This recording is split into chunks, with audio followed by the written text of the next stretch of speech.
Right, good morning, good evening, good afternoon, everybody. Welcome to the YouTube channel that is at Mr. Cuddy 2977. I'm Mr. Cuddy, also called Paul, and also known variously as Nick Nack and Oi You. Although you possibly didn't need to know that. At any rate, over the past few weeks, I've been watching various episodes of classic Doctor Who story, The Savages. Last night was Wednesday, the 16th of April, and I caught the last episode, episode 4, and on top of telling you to subscribe to my channel and have a go at the daily teasers I write, I'm also going to tell you that this is what I thought of the episode. And yes, before you say anything, yes, this is a completely inappropriate Judge Dredd t-shirt, considering this is a review of an episode of Doctor Who. Let me get on to telling you what I thought. Episode 4 of The Savages opens with last week's cliffhanger, showing us Stephen, Dodo and the Doctor, Peter Purves, Jackie Lane and William Hartnell in a confrontation with the city's guards, only for a door to open behind them that allows them to escape the guards and get away quickly. What the three don't know is that Jano, Frederick Jaeger, the leader of the Elders, is the one who's opened the door. As a result of trying to absorb the Doctor's life force, he's absorbed some of the Doctor's personality as well, and is now convinced that, in vampirizing the life of the Savages, he and the Elders are behaving badly. It's only when 2030. Thank you, Killer. It's only when Guard Captain Edel, Peter Thomas, confronts Jano that Jano seizes his chance to lead an expedition into the Valley of the Caves, because he wants a quiet word with the Doctor. Now, what did I think, both of episode 4 and the story it concluded? Let's talk about the episode first, shall we?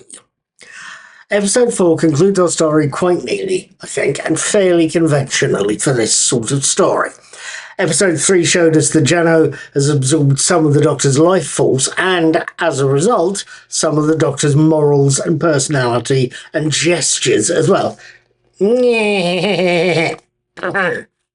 At any rate, it leads to the obvious sort of conclusion that we see in this kind of story.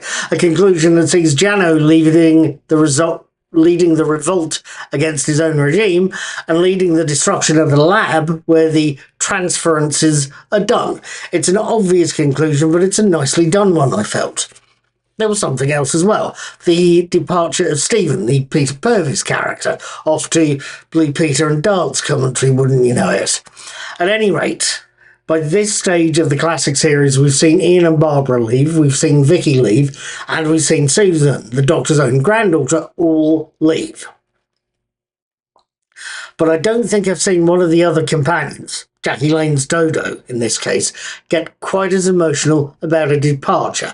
Yes, I know Dodo's crying and bursting into tears as a visual could just as well be something exclusive to this animated version of the story, but it's something that stuck with me and I suspect will stick with me for quite some time. Now, with the episode out of the way, or as much as out of the way as I could make it, what did I think of The Savages as a whole? I have to admit, this is a story I enjoyed.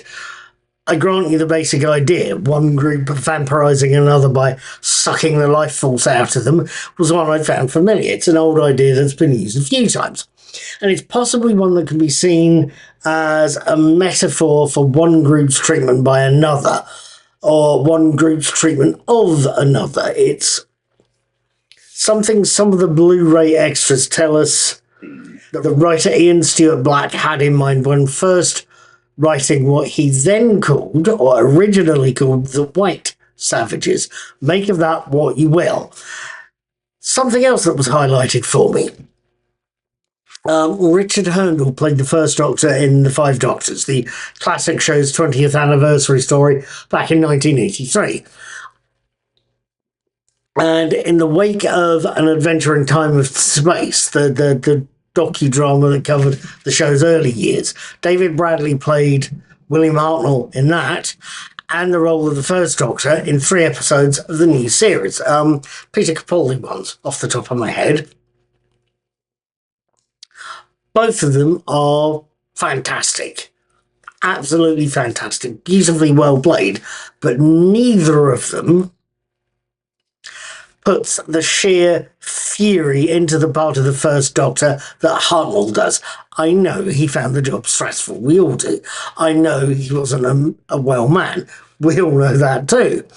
But if ever I had an excuse to use the word splenetic about a performance, then it's going to get used by me about Hartnell's performance as the First Doctor generally, and the Savages in particular. He is especially splenetic in this story, and particularly splenetic in the first episode. The story as a whole sees somebody getting the wrong side of the Doctor's tongue. It is...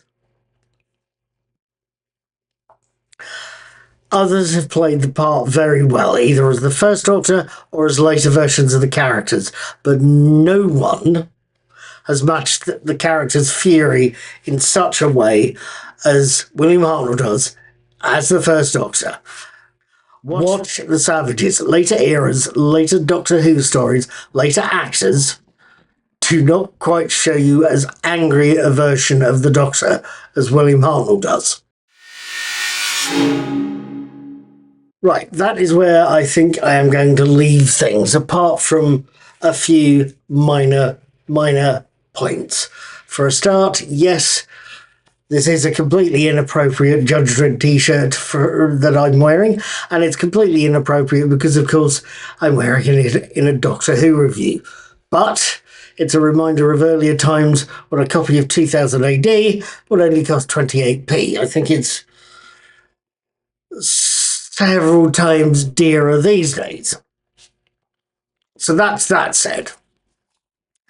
This is also the last classic Doctor Who review I will be doing for the moment.